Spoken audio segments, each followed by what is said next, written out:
Warning, the following podcast is a shit show, and the individuals you are about to meet are idiots.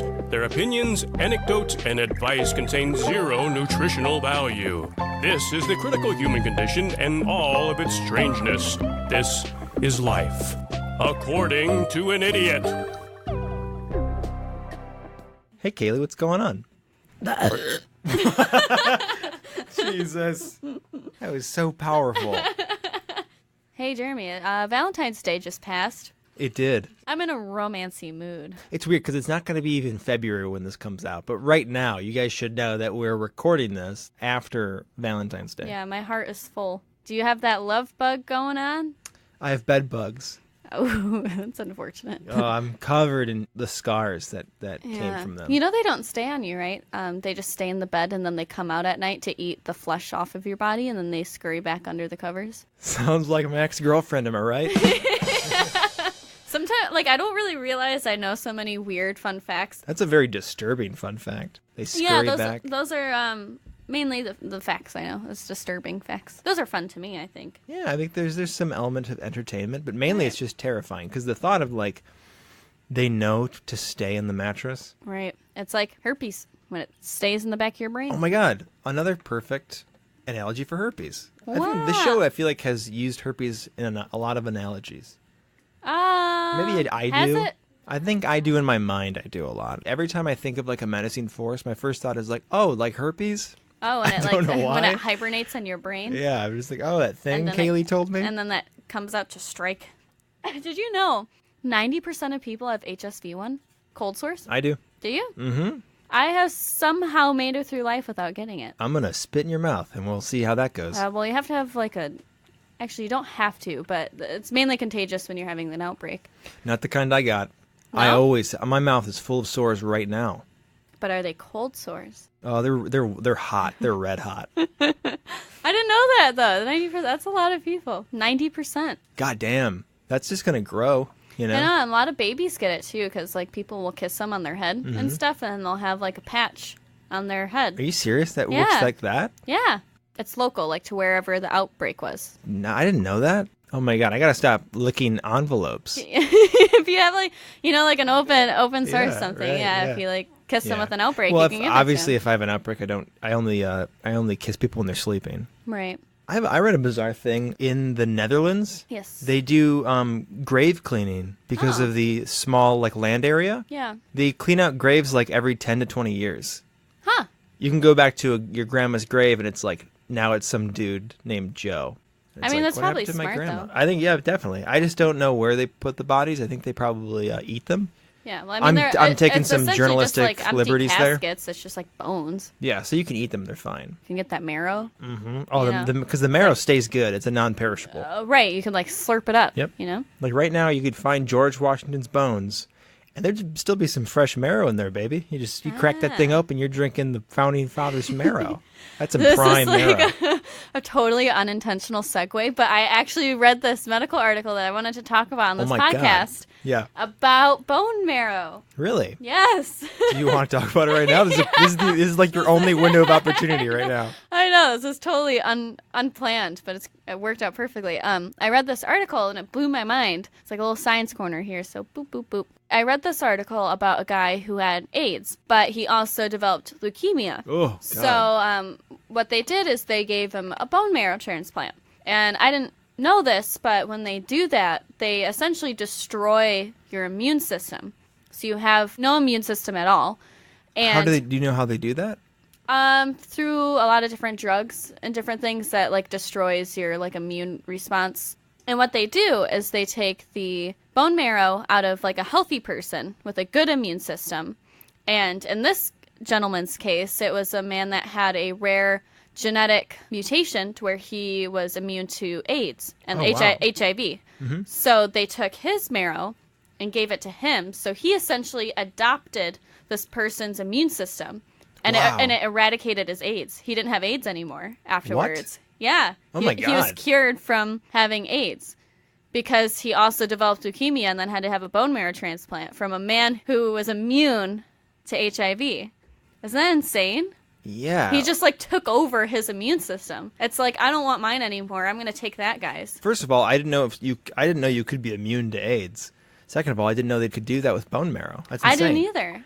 Wow. Like, you know, you hear bone marrow transplant all the time, but like I didn't realize I hear it constantly. What it entailed. Every day I hear bone marrow transplant. I go to sleep and there's just that voice going, bone marrow. Bone marrow transplant. Do you want to give your bone marrow to someone who needs it? Do you want to save a life? Some child with leukemia? Do you want to give him your marrow? Let's go to the Mayo Clinic. As whispers in my ear at night. Medicine is so creepy. Isn't it? I mean, it's so awesome, weird? but the whole idea that you can just get rid of your own immune system, and adopt somebody else's is so bizarre to me. Would you get rid of your allergies too if you change your immune system? I would think so. Yeah. It's actually like really dangerous to do that. I mean, as you can imagine, you have no immune system, so like a common cold could kill you. That's terrible. Like anything could kill you. Right, because before it was just like snakes you're worried about. Right. Snakes, falling trees, a man with a knife. A log misplaced. Yep, you didn't see it. An unfortunate location. Oh, man. But then now it's just a handshake could kill you. Yeah. Hey, Jeremy. Hey, Jeremy. You know what I did on Valentine's Day? Had sex with a human. I went on Tinder, and I found some horrible profiles. So I have a Tinderella. Yeah. Okay, tell me your biggest red flags when it comes to Tinder bios. Something that you see and it's like an immediate left. There's a couple of those. I would I say have a few too. if they're anthem on Tinder, assuming that you hook up your Spotify thing. Yeah. Anyone whose anthem is a popular country song. Yeah. No disrespect to country fans. You guys are great. Disrespect to all country fans. Okay, well, so you got two sides of the aisle here. I just think that is a red flag for some reason. Yeah. Okay, I really don't want to. I don't want to isolate all of our ever-present country audience, but what about irrational red flags? Oh, I have so many irrational red flags. All of my red flags are, for the most part, irrational. For me, it's a lot of emojis. Oh, yeah. Well, unless they're used ironically, then that's kosher. Purposeful, excessive emojis is like a weird red flag that, like, I can't really explain why it's a red flag, but it is. Who are you really behind that mask? You have so many emotions, apparently. I don't know which one to pick. You're just bursting at the seams. I'm over here trying to see if I can use the cowboy without it being weird. And also, by the way, you can't use the cowboy without it being weird. Oh, also, red flag on Tinder is the very obvious, like, sex bot accounts. Cash App ready. Yep. Be like, hey, hit me up on Venmo. Fuck you, Venmo? You will not understand. If you are a gay woman, then you know the struggle, and you're going to squeal when I say this. Every fucking person on Tinder is a couple looking for a threesome. And it is so annoying. I can't stand it, because it's like couple looking for a unicorn. Unicorn? What does that mean? Unicorn's a third. Really? Yeah. Here it is. Married looking for some fun. Fit married couple seeking an attractive woman. Is that you live on Tinder doing that? Yes, this is me live on Tinder doing this. Oh my God. It is like every other. Switch to Bumble. Literally the next one. Country couple looking for a unicorn. Country couple looking for a banjo. We are a married couple of two best friends looking for that perfect third, female only. Jesus Christ. They need Jesus. I need you to make a female profile, and I need you to see. You want me to catfish? I want you to catfish and see how many couples there are. Man. You just know I'll end up falling in love. So authentic. Anyways. Tinderella. Tinderellas.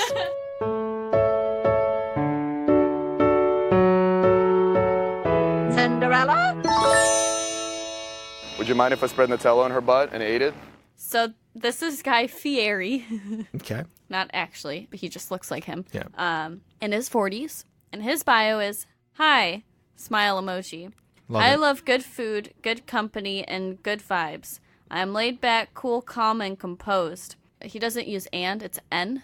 Just the N. This guy, his first phone was like the first phone. Right. You know what I mean? He loves warm weather, traveling, trying new restaurants. It's only Tinder. Calm the cuff down. All capitals. JK, smile, sunglass emoji. Don't be shy, say hi. Waving emoji, shaking hands emoji, middle finger emoji, pound emoji, eye emoji, hamburger, taco, steak, beer, champagne, a woman playing volleyball, Christmas tree. You can't stop.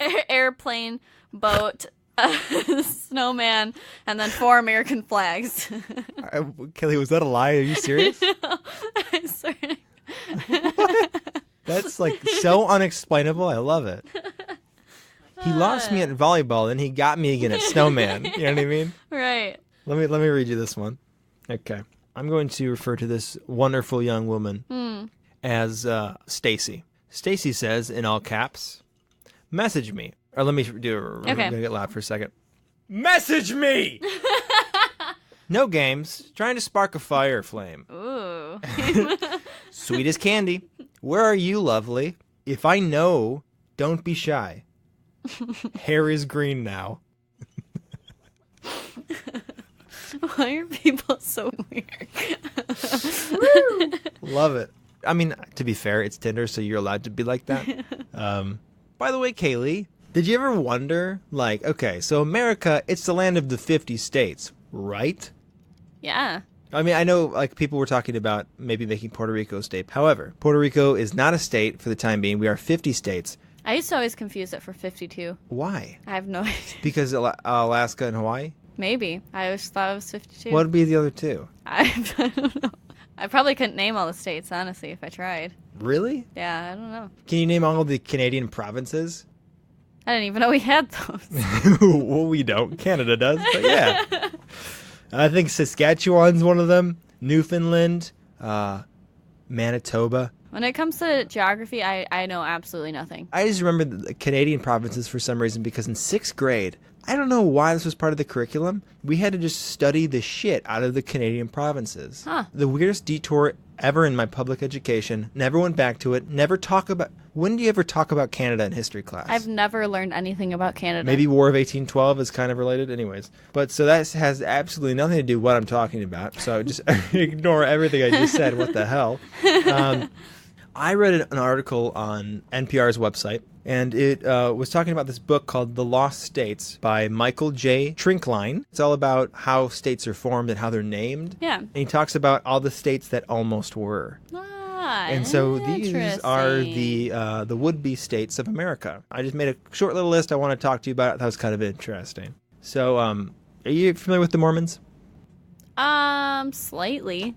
I mean, I know they exist. Yeah, I'm pretty much in the same boat. But Spark Note in the worst way possible. The Mormons started by this guy named Joseph Smith, who found these old texts or something that said, hey, this is the new part of the Bible that no one knows about. And he's like, okay, this says I can have a bunch of wives. And also some new little lessons. Okay, let's call it Mormonism. Okay, everybody hates us because we're taking all of the women in town because everyone has like 3 wives. Right. They keep on getting chased from town to town. And after Joseph Smith actually gets killed by an angry mob, they say, hey, you know what? We need to find our own place because people hate us. And so the leader at the time, this guy, I think the last name was Bingham, he said, I got this map. I got this little landmass for us in the Southwest, and it's called Deseret because it's in a desert. And also Deseret was a name of a place in the Book of Mormon. And they said, this is a great idea. Let's go to the government, Congress, whatever. And the Mormons are like, hey, Congress, can we make Deseret? And they're like, oh, that's a really cool map. No, you're not going to get that at all. We're going to give you Utah. They're like,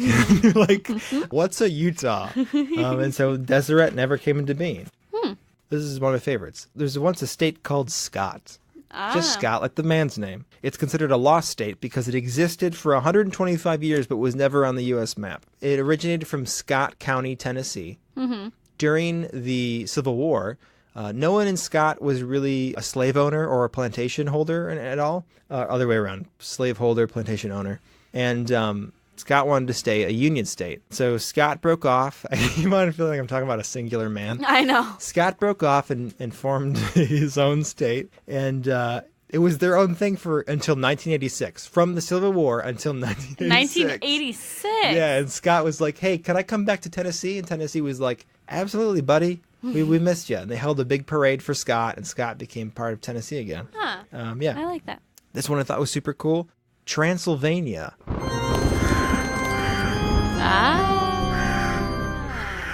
Spooky.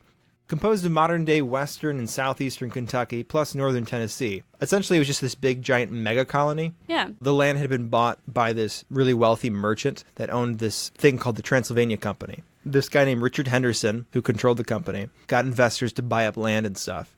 They bought it from the Cherokee people. So Richard Henderson goes to no other than the frontiersman himself, American folk hero, Daniel Boone, this great expeditioner, hunter, gatherer dude. Yeah. So Boone's like, I'm all for that. I love it. I'm going to blaze the trail for you, and everybody's going to move there. We can call the capital of this place Boonesboro.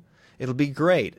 And so Boone goes there with his expedition team, and they clear a path through all this dangerous native territory, and they found Transylvania. Sometime later, Henderson stops by, and Boone's like, hey, welcome to Boonesboro. It's awesome here, right? And Henderson's like, what's the matter with this place? There's only like 100 people living there. They're constantly being attacked by Native Americans. Oh, no. And he's like, this place is actually shit. Right. The land purchase between Henderson and the tribe of elders had been poorly received. The natives hated him, and then Henderson's like, fuck. And people who settled in Transylvania on their own right, and the colonial government were like, hey, Transylvania can't be a thing. It's all illegal. And Henderson's like, double fuck. At this thing called the Virginia General Assembly, all the guys got together in their wigs and invalidated the Transylvania Purchase, and the government reclaimed the land. And Daniel Boone lost Boonesboro, and Henderson lost Transylvania. My wig is snatched. Yeah. But you know who else lives in a similar Transylvania? Who? Dracula. Dracula. Every time you think of Transylvania, think of vampires. Vampires. Bloodsuckers. I had a vampire phase. Did you? Yeah. How'd you cure it? I grew up. Shots fired at vampires. I feel like nobody has ever done vampires right. I know. But I don't feel like anybody's really done vampires like creepy or haunting, you know? Like it's always, they're just like sex addicts. I agree. So we're going to be talking all about blood-sucking, corn-shucking, semi-trucking. I need you to leave in that pause. No, we're going to be talking about blood-sucking monsters. It's all thanks to Jeremy. So if it sucks, you can blame him. If it sucks, it better suck blood. Laugh so they think that we like each other. Okay.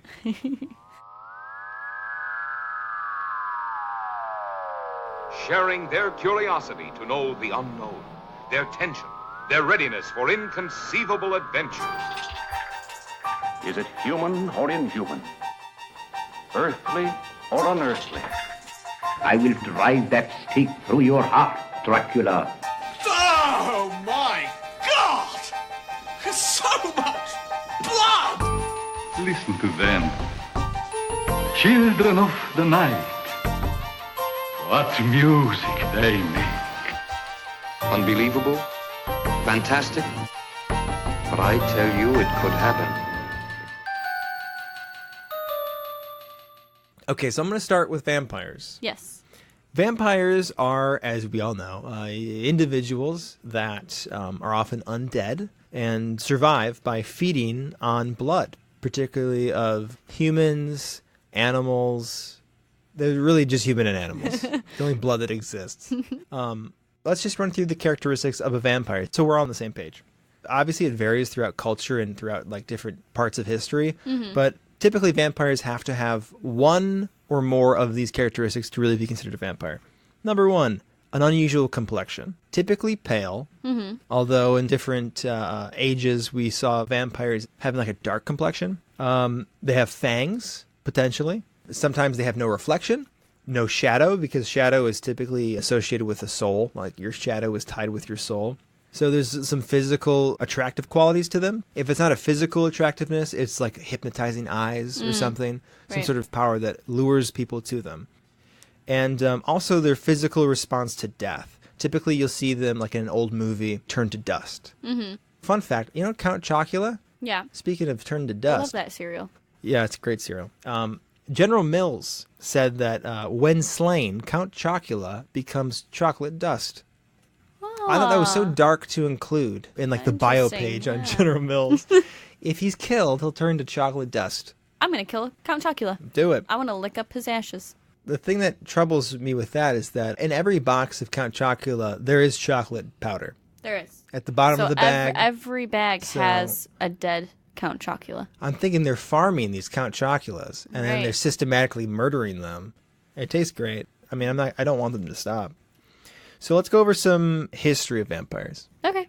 In early European folklore, vampires were described as bloated with ruddy complexion, almost purplish. Oh. This was believed to be an effect of them having drank blood. Oh. They thought that maybe makes them gross or something. Plus, they're believed to have been dead for a bit. To me, if a vampire movie came out, it would be so terrifying to make them look like that. Yeah. Bloated and purplish. So reports back then of, supposed claims of seeing a vampire, they're always, like I just described, kind of blotchy and swollen. Blood is dripping from their mouth and or nose, and they're often wearing like a shroud of some kind to cover themselves, but it's typically like an old burial shroud. And they'll also notice that their hair and nails have grown since their death, which... Be kind of scary. I'm picturing just like Lee press-on nails with a mullet. There's a guy walking around. Man, Tony's looking good. You see that mullet? So... Indo-European cultures believe that any corpse that an animal had jumped over was at risk of becoming an undead vampire. Which obviously, put 1 and 2 together, what do you get? Vampire. Vampire, that's right. Also, the bodies of those that opposed said culture's beliefs or religion, like anyone who opposed the church. They're like, watch out for that guy. Bury him extra good because he might be a vampire. He didn't like what we liked. I feel like back then, it must have been just like terrifying because there's like demons and exorcisms, and then there's vampires and like werewolves, and it's like, how do you live? Yeah, what a terrible time to be alive. You could so easily, fall into like the list of what it means to be a vampire, and all of a sudden people are like, hey, kill that guy, rip his head off, and drive a stake through his heart. It's like, oh man, I'm just pale. So, what are some precautions to prevent your fallen loved one from rising back up as a bloodsucker? First of all, you have the option to bury their body upside down. See, when you said upside down, I thought you meant like head towards the ground. I'm pretty sure they do. That they bury it vertically upside down. And just whatever the hell happens. Because vampires have no natural sense of true north. They're not going to know which way is the surface. They're going to probably dig out of their coffin deeper into the ground and burrow into the center of the earth. Right. Oh, another precaution is placing scythes and sickles on or near the graves to appease any demons that might otherwise possess the corpse. What? Well, you know how demons love sickles? Yeah, and scythes. Playing around with them like swords. That was a genuine thing they would do. They would leave a sickle, some sort of earthly human tool, leave it by the grave and be like, hey, demons are going to play with this. They're not going to play with my dead uncle. I mean, if it worked, it worked. If it works, it works. They didn't have a vampire uncle. Also, severing the tendons in the knee. Ah. I know. I mean, after I death, get it. I get it. So they couldn't get up and walk around. Yeah. And last one I'll throw in there is, this is kind of interesting, placing poppy seeds or sand or even rice at the gravesite to preoccupy any of the risen vampires, because vampires are believed, for whatever reason, to have OCD with counting.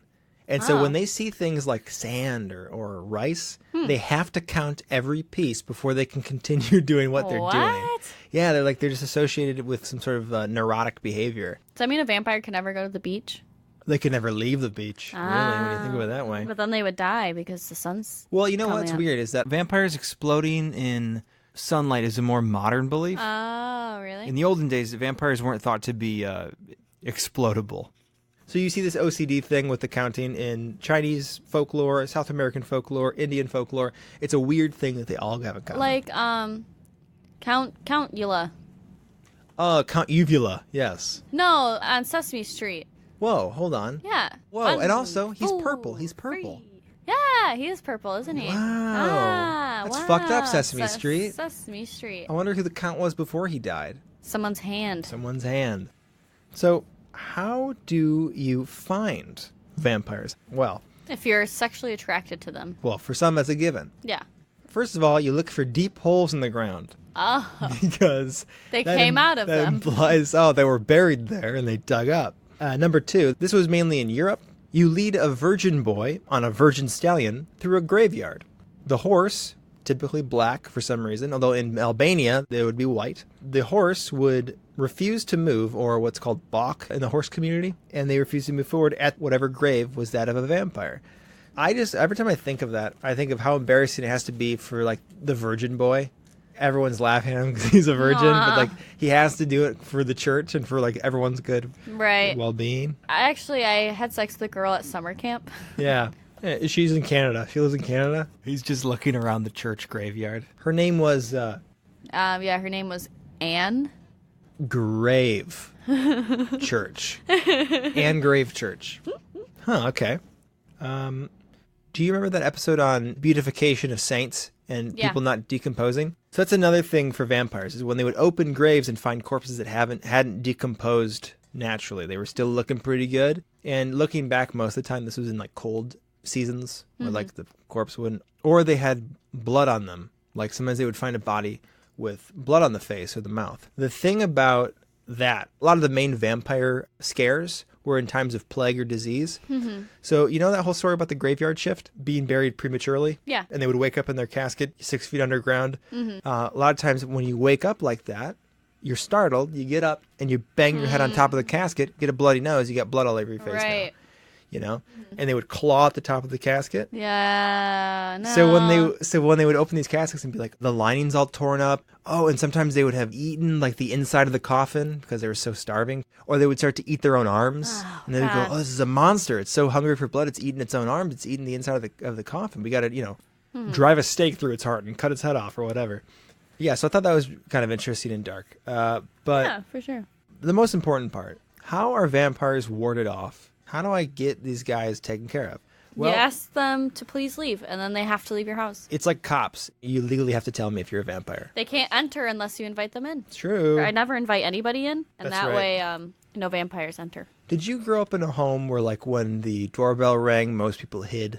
I still do that. So do I. Every time the doorbell rings, my first thought is like, freeze. Slowly peek, try to see who's there. It's like the UPS guy. I'm like, oh shit, my package. Awesome. Even then, I'm like, just leave it. Leave it. I don't want to talk to you. Put the lotion in the basket. Vampires are warded off by garlic, wild rose, and hawthorn branches, mustard seed, Bibles, crucifixes, rosaries, holy water, and mirrors. That's all the things I bring on every trip. They're essentials. I feel like I'm naked walking around without mustard seed, you know? Right, because it is our holy mustard seed. Blessed be. I would hate a life without garlic. Garlic is so tasty. Garlic's pretty good. Garlic can really, like, elevate a dish. Hell yeah. The vampires also can't walk onto, like, religious grounds, like a church, a steeple, open it up, there's the people. Nor can they cross running water, which is weird. I know. I don't get it either. I don't understand. So how do you destroy a vampire? You've learned how to ward it off, but what if you really want to get your hands dirty and choke that undead person? Well, first and the most popular is steak. Oh. Steak in it in the heart. If possible, made from aspen, because that is believed to be the wood that they made Christ's crucifix out of. So you take that steak to the heart, or in Russia and Germany, they do it through the mouth, or in Serbia, the stomach. Now, the second plan is decapitation, which, that kills vampires. It also kills regular people. Boiling water on the grave. That's the next one. It's fun. Yep. So dumb. Okay. Dismemberment.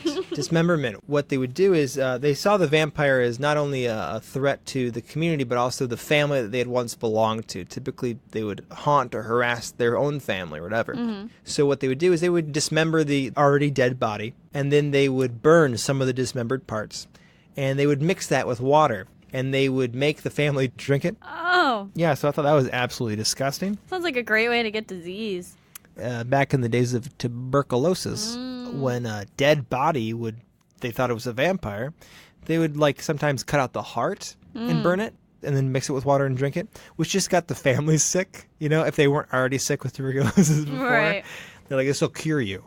And also, kind of awesome, very American, in the mid to late 1800s, they started just firing bullets into the closed coffin. They would just dig up a coffin, and they just fire a couple warning shots into that bitch. Just to close this off, let's touch more on the medical side of this. What could this really mean? And we already talked about it a little bit with being trapped in a grave. God bless you and all you cherish. She sneezed so hard her glasses fell off. That's comedy.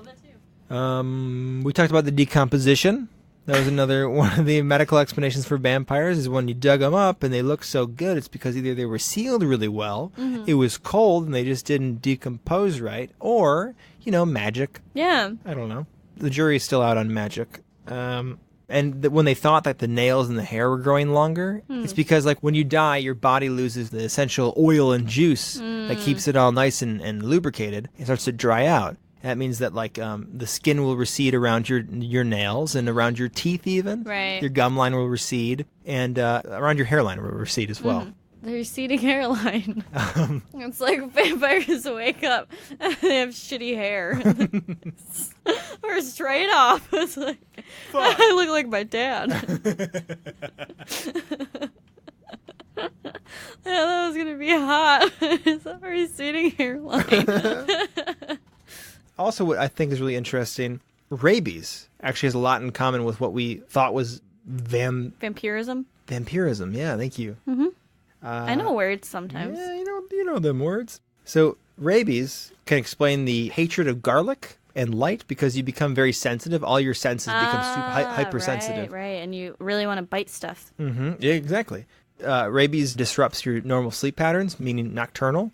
It also causes hypersexuality. Ah, that's interesting. And there's an old saying about how a man was not rabid if he could look at his own reflection. Which they think also connects to no reflection in a mirror. Yeah, and not liking mirrors. Huh. Like you said, rabies causes violent outbursts, notably with biting. Right, like and a then vampire. like jumping onto walls and and also tables. Rabies, a big carrier of rabies, are bats.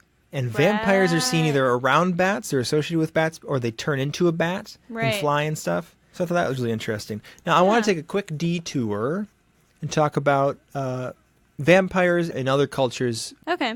So in Africa, there's this thing called the Sasabonsum. Ooh. Sounds like a Neopet. Right. It's a humanoid creature with blood-red eyes, iron teeth, long red hair all over its body, and extremely long legs with hooked feet. It is said that it enjoys sitting in the trees, dangling its legs down, and entangling passers-by and hunters. This disturbs me greatly. Some long-ass legs. They're pretty long. I mean, I saw like a drawing of one. It's like the grossest thing you've ever seen. It's like a giraffe, but red. No, it just sits in like a low branch. It did like, so he sits on But like, don't people see it and they're like, I don't want to go by that? No, they're probably like, oh, it's like some foliage hanging down. Ah. So, I mean, I'm not going to go into all of them, but so many cultures have stuff like this. In Chile, there's an evil snake that's vampiric, sucks your blood and stuff, called the puechin. And there's lampreys. Lampreys? Yeah. Sounds like a car model. Yeah, but those are real. Toyota Lamprey. And they're devastating the Michigan Great Lakes. Oh my God, yes, I know what those are. Yeah, they like suck blood. They have like circle mouths and they latch on to other fish and like parasitic. Yeah, they're bottom feeder like parasitic fish that suck blood and then other fish die. And they're like killing so much of the other wildlife. Fishers are getting like really pissed off about it because it doesn't taste good or anything either. And they're like fucking lampreys. Goddamn Toyota Lamprey. I know. So Louisiana and Caribbean Islands has this thing called a loup-garou, which is a blood-sucking hag. Ooh. Which, like, that's a great insult. Yeah. You blood-sucking hag. Ooh, that's a good one. Can you imagine an old woman running towards you and she just like I hate it. latches on and nope. sucks on you? Stop. Okay. That's horrifying. That's actually scary. Anyway, she is believed to shed her skin and travel in the air as a fireball. And she goes from house to house. I know that kind of ruined it for me too. She goes from house to house sucking blood of sleeping people. And it leaves a bruise. Like, have you ever woken up in the morning with like a random bruise on your leg? Yeah. That was the loup-garou. That was her? That was her. It. But one of the ones I think is the creepiest is in the Philippines, the monster called the Aswang.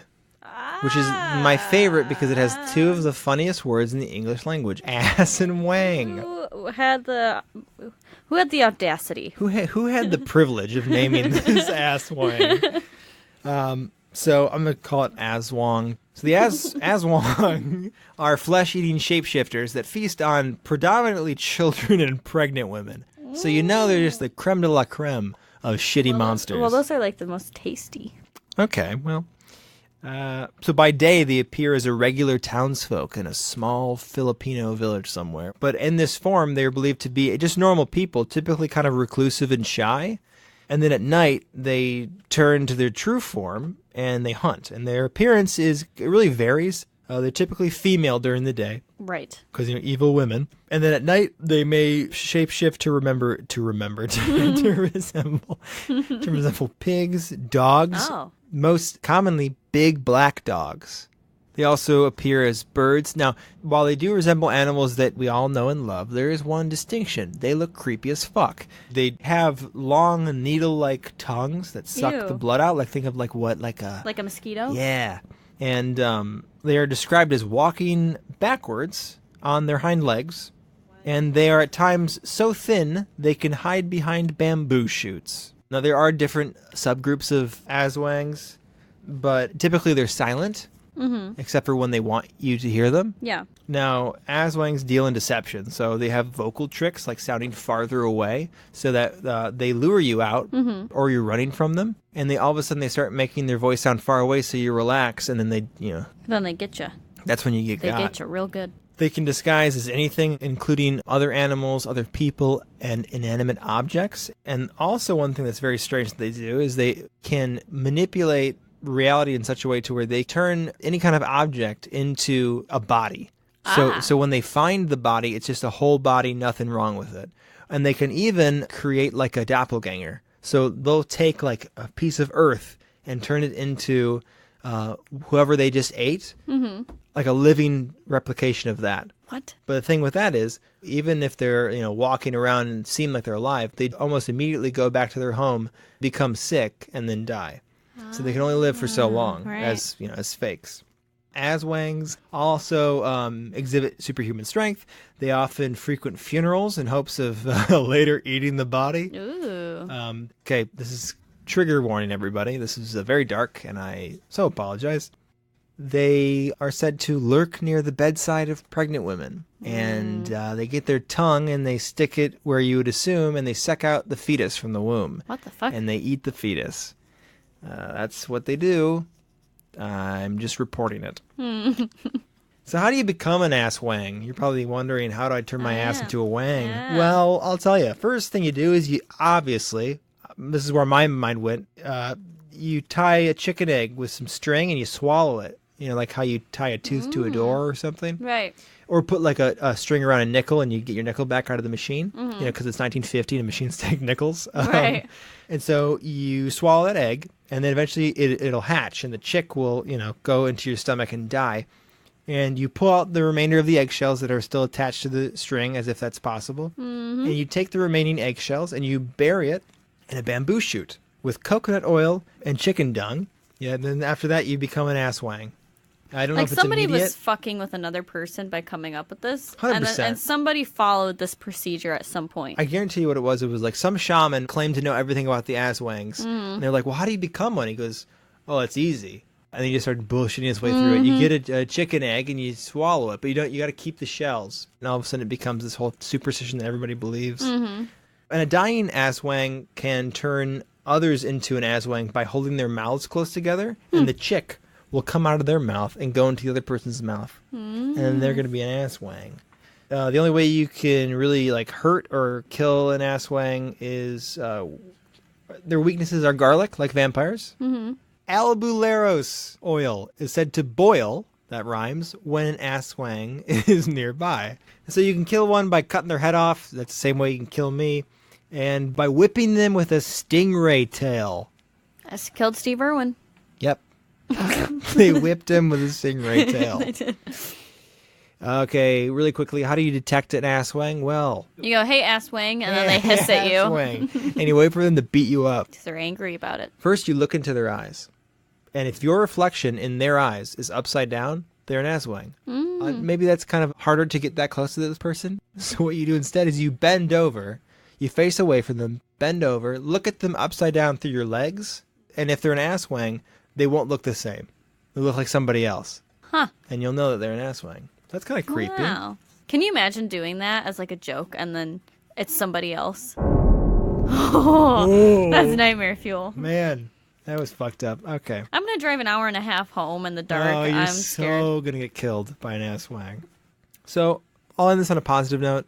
Asswangs won't harm friends or family. If you get in close with an asswang, they might be kind of weird in their human form, all asswangy and whatnot. But if you are on good terms with them, they will not harm you. which prompts the relatively popular Filipino expression, an asswang is better than a thief. Wow. And that is all you need to know right now about vampires and asswangs. But hey, guess what? There are chupacabras. The bloodsucking ain't over. Yeah, bloodsucking ain't over. I'm gonna tell you all about my kinks. And one of them is I like to roleplay as a chupacabra. If you are not aware of the different mystical cryptids, creatures, whatever you want to call them, of the world, chupacabras wander around mysteriously. They are one of the most common beasts studied under cryptozoology, which, if you are confused when I say that word, do not worry, because I plan on explaining it right now. It's the study of animals that may or may not be real or actually exist, like Bigfoot, like Sasquatches and Loch Ness and all those creatures. They would be specified under cryptozoology or cryptids, because while there have been a lot of eyewitness accounts of these creatures, no one has actually caught one or found like solid evidence of their existence. Right. So they're like the big question mark. You can't disregard all the eyewitness accounts, but you can't like say it's real either. But the chupacabra has kind of made its round. It's kind of like the big cross-cultural phenomenon, and it's made a lot of reappearances. And it had a few different, like what eyewitness accounts said it looked like. But the general consensus is that it has a reptilian-like body, oval head, bulging red eyes, fanged teeth, and a long darting tongue. Like you were kind of mentioning earlier, like a mosquito to like suck out all the blood, you know, and like nice sharp teeth so you can like really lash on and suck some blood. Super gross. It was first sighted in Chile. And that's where, like, a lot of the accounts are. But it spread quickly to Puerto Rico and then around the U.S. as well. You'd think it'd be, like, around the southern border. And that's where it is a lot. But there have actually been sightings in, like, Michigan and Oregon and stuff, which is really fucking weird. I don't know. Like, I just think of it as, like, a South thing, you know? Probably because it's so, the name is so Hispanic. Yeah. Is it Spanish? I'm assuming. So it was first discovered in Chile. Oh, right. So it's Chilean. Right. But Hispanic, yeah. There's been, like, some discrepancy in, like, the articles I've been reading about when the first chupacabra sighting was. But in general, it's, like, around the 1960s. Okay. And then the 1990s and 2000s. It, like, makes its resurgence. One person reports it, and then 50 other people report That's stuff how going it happens. on. Yeah, it's weird. But chupacabras, usually a lot of farmers and like rural folk that have livestock, like, you know, chickens, goats, sheep, they'll go to bed one night, all the animals are fine, but when they wake up, they're all dead. And they all have a single wound to the neck, and they are bloodless. They have no other injuries. The body is otherwise like completely intact. They are just drained of their blood. So this obviously freaked people out for a lot of reasons. Yeah. Because if it's some wild animal, you'd think it'd want the meat, you know, like it would kill the animal to eat it. Yeah. Like, why are you biting the neck to kill it and then do nothing about it, and then you also kill all the other animals too? And then, like, where's all that blood going? Because it's a lot of blood in the body. That's a lot of blood, so there has to be a lot of them, or it's like a really big animal or something. So some of the, like, personal reports that I found, I am not going to try and pronounce these locations because I cannot do it right, and I will be ashamed. Yeah. But one in the Chile area, a farmer reports livestock deaths that were in the hundreds. Oh my God. Yeah, it was like a person's entire livelihood basically was like destroyed in one night. That's like terrible. Hundreds of livestock lives are ruined because of this mysterious creature, Chupacabra, whatever. So the mayor of the town raised a group of the villagers that hunted for the creature with rifles and, like, you know, stakes and stuff. That's a movie, right there. It's like a full-on riot when they would go in the woods with rifles and all this stuff. Every week for a year, they did this, and they would even bring, like, a caged goat with them to try and, like, lure out the Chupacabra. Yeah, poor goat. They never found or caught a Chupacabra, but the mayor was reelected. Of course. So How could he I thought not? that was nice. Yeah. Such a great mayor. Another one, a person claimed to have been grabbed from behind by a gorilla. I'm sorry, what? Yeah, this is in Puerto Rico, and Puerto Rico has no gorillas. So after this person fought off the gorilla, it needed treatment for a lot of the scratches and cuts that they got through the fight. And then, nearby, shortly afterwards, a bunch of chickens and cows died suddenly with single wounds to their neck and completely drained of blood. I don't mean to interrupt, but does the gorilla play any part in this? No, or is she that was just like attacked by a gorilla. What the fuck? They're assuming that's the Chupacabra. Right. Like, she thought it was a gorilla, but it was a Chupacabra. Right. Because then all these other things happened afterwards. Yeah, because I was saying, like, when is the gorilla going to resurface? Yeah, so that one I thought was interesting. That's just weird. But they're all kind of along these lines, like a lot of bloodless animals and attacks. Right. There's a family in Florida that had 69 chickens, goats, and ducks that were dead on their lawn, and then there were also like sightings in Michigan. Were they their and Oregon. ducks? I'm assuming so. Hopefully. Yeah. So you can imagine, like in Chile, where this originated, it was a big deal. Like, it was all over the newspapers, like radio stations. All the news outlets were reporting on this outbreak of like chupacabras. Like they were destroying the livestock. Farmers and like rural families were like destroyed because of this sudden surge of chupacabras. Yeah, invisible enemy. Right. So naturally, Chile enlisted the National Guard, of course, which called hundreds of armed soldiers who undertook a massive search for chupacabras, and they had like night watches, and there was always people patrolling. I get like a Scooby-Doo vibe off of this, where like they're gonna catch the chupacabra and they take off the mask, and it's like the mayor, and I would have gotten away with it too. We reelected you. Naturally, of course, they found nothing, and the attacks were eventually blamed on wild dogs.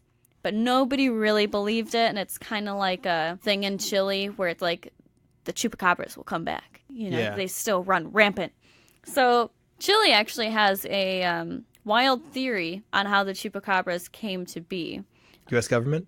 Yes. So guess. Chile claims that their military actually found some chupacabra eggs. Hold on, what? Eggs? Yeah, eggs, because they thought it was like reptilian. Oh, they did? They thought it was because it looked like very scaly, like dry. Maybe I have no idea what a chupacabra looks like. Oh, well, I explained it to you. In my mind, I always pictured like a wolf. The first reports of what it looked like claim that it was bipedal, and it was like a kangaroo with really big red eyes.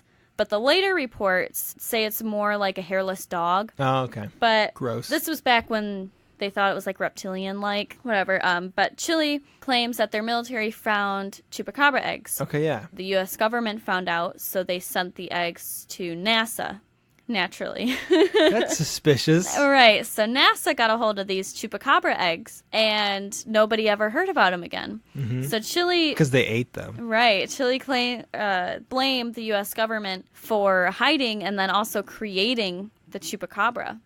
NASA made these chupacabras as part of like some genetic experiments, and then it accidentally went loose, and then it showed up in Chile. Yeah, the reason, because I just guessed that just to be annoying, but like there are like a lot of theories with different kinds of monsters in America and other countries, because the U.S. is so involved with so many countries, and a lot of people have certain like opinions towards them. A lot of urban legends and monsters are thought to be like government experiments. Not with any facts behind them. I don't know. We don't know a lot of things about like our government. Totally, absolutely. They keep us in the dark. So there's a lot of theories, like especially in Chile where it was originally discovered. But as it's made its way throughout the planet, naturally people claim to have found chupacabra bodies, and when people find them, they're very like scared because they're horrific looking, and that's what kind of like makes them report it, because this thing is so ugly and horrific, it has to be a chupacabra. Yeah, totally, yeah. And they explain it as looking like hairless with gaunt appearance and burnt looking skin. So these were like turned over to like authorities and where they did DNA testing. What they found was that they were only coyotes, dogs, raccoons, and in one instance a fish. Oh my god. Oh man, well at least you tried, Larry. You tried. You thought it was a chupacabra, but it was a goddamn it was a fish. Chupacabra. It was a trout. Yeah, there was the woman who like stored it in a freezer. Yes. Because she thought it was a chupacabra, and it was just like a dog or something. Yeah. It was like a few years ago. This woman, Texas or something, right? Somewhere in the Southwest. Something like that. I remember hearing about it on like talk shows. That's how wide of a reach it had. She had said that she had found a chupacabra and was like, keeping the body cool until the government could, get the evidence. Right. And it turns out she was just keeping like a dead, sick dog in her freezer next to the Orida crinkle cut fries. Oh, God, it's like so disgusting. What? But you know, But they have to be like so tried. excited when they see it. They're like, Yeah. I finally found the Chupacabra. Woohoo! But it like makes you think, like, why do all these farmers and rural people who see coyotes on a regular basis Wouldn't they know? Wouldn't they know Right. what a coyote looks like? Coyotes are so prevalent. Right. And one of the main like theories on like what the Chupacabra is that they are wild dogs with really bad mange. I don't know if you've ever seen like stray dogs that have mange, but They look nasty. Right. They look like zombie dogs. They do. They're actually like pretty scary looking. Yeah. What it is, if you don't know this, it's mites that burrow under the skin, and it like causes like really bad itching and like skin pain and everything. But it causes hairlessness. And it can actually kill dogs. I didn't know this, but they can die from mange because like the mites get so bad. But that makes dogs look pretty scary. Like, it doesn't make them look like a dog at all. Like, they look scary. They look like zombies. Yeah. If you're listening and you have, like, a strong stomach, look up a dog with, like, severe mange. And, like, if you saw that in your backyard, you would be convinced it was some sort of monster. Yeah. Mm-hmm. And you would definitely put it in your freezer. Yeah, That's one thing I don't get is, like, I got to put this in where the food goes. Another explanation for the blood, at least, is that wild dogs and a lot of dogs in general will bite the neck to kill, and then they'll like leave it to die, in which case would explain the single bite to the neck and then nowhere else. But when an animal dies, the heart and blood pressure stop. So if you don't have your heart like constantly pumping your blood throughout your body, it's going to sink, basically. So wherever the bottom is, like if they're laying on their side, it's going to sink to gravity, you know? Like pool and stuff. Yeah, it's going to pool. It's like when you get a rigor mortis. Yeah, and when it sits for a while, like your blood will do this too. It gets really thick and it coagulates. No, it won't. Don't like, speak on my behalf. It gets like sludgy. Gross. Yeah, it's. Don't talk about my blood that way. That makes me uncomfortable. It gets really thick. Like it is. It's like sludge. It's. If you're a woman, you know this because you have periods. But when speaking of vampires. But if you have this dead animal that's been sitting there, you know, for a few hours or whatever, all the blood is pooled and it's thick and whatever. If you try and cut it, it's not going to bleed. Oh. Because all the blood has sank and it's thick now, so it's not going to seep out. Right. You know? So the Chupacabra, while it is fun to think about, it's pretty much like, it's not really believed. Right. Except in small parts of like Chile. Mm-hmm. And then some parts along the border. Which, who knows, in Chile there might actually be a U.S. experiment. Right. I mean, that is kind of sketchy. It is a big thing with, like, immigrants crossing the border. There's a lot of sightings of Chupacabras, and it's, like, a thing they're warned about. Mm-hmm.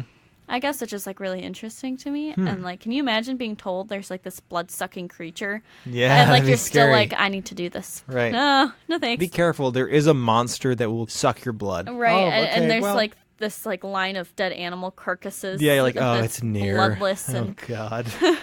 That's dreadful. that's the Chupacabra. So what are your thoughts on the Chupacabra, though, having looked into it? I think it's probably wild dogs with mange. Yeah, I know. So do I. Yeah.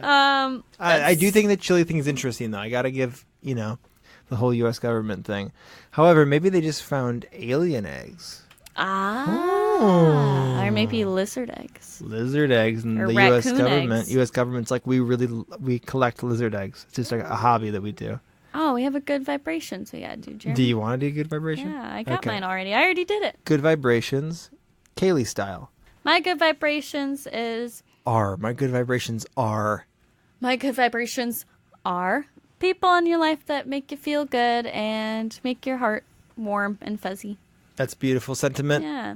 Good vibes to you. Family, significant other, your animal, doesn't matter. If they're in your life and they make you feel some kind of way that's happy. Yeah, even the aminals. Even the animals. They need love. Even like a tree. Fuck if you trees. want. I love trees. Yeah, trees are beautiful. I'm sorry. I didn't mean that. My good vibration is pizza. Yeah, pizza's good. You guys didn't see it, but there was a moment in between this recording where my father came down and he brought us pizza. Yeah, we he didn't did. even ask him. He brought me pizza mostly. Yeah, but I ate some of it, so Yeah. I'm very grateful of it. Yeah, very nice Love guy. and charity and pizza. Woo, woo. Those are my good vibrations. I'm really digging deep here, guys, because I am delusional. We've been talking for so long. 3 hours. It's been 3 hours. When you listen to this, it will not be 3 hours, hopefully. God, I'm so tired. May God have mercy on your soul, and may you all have a very pleasant, whatever time it is when you listen to this. Tell people you love them. Yep, and watch out for chupacabras. Look out for vampires. If you have good vibrations you want us to mention on the podcast, we'd be more than happy to. If you have questions or comments, suggestions on anything you'd like for us to cover, you can email us at accordingtoanidiot@gmail.com. If you're feeling like it, leave us a review on iTunes. We'd really appreciate it. And we also have a Twitter at IdiotsAccord and a Facebook and an Instagram, According to an Idiot. That's it, right? Yeah, I think we pledge our allegiance to the flag. I caress you slowly, and then I tell the children that we're leaving. Yep. I'm Jeremy. And I'm Kaylee. You guys have a good night, and I love you always. Stay spooky.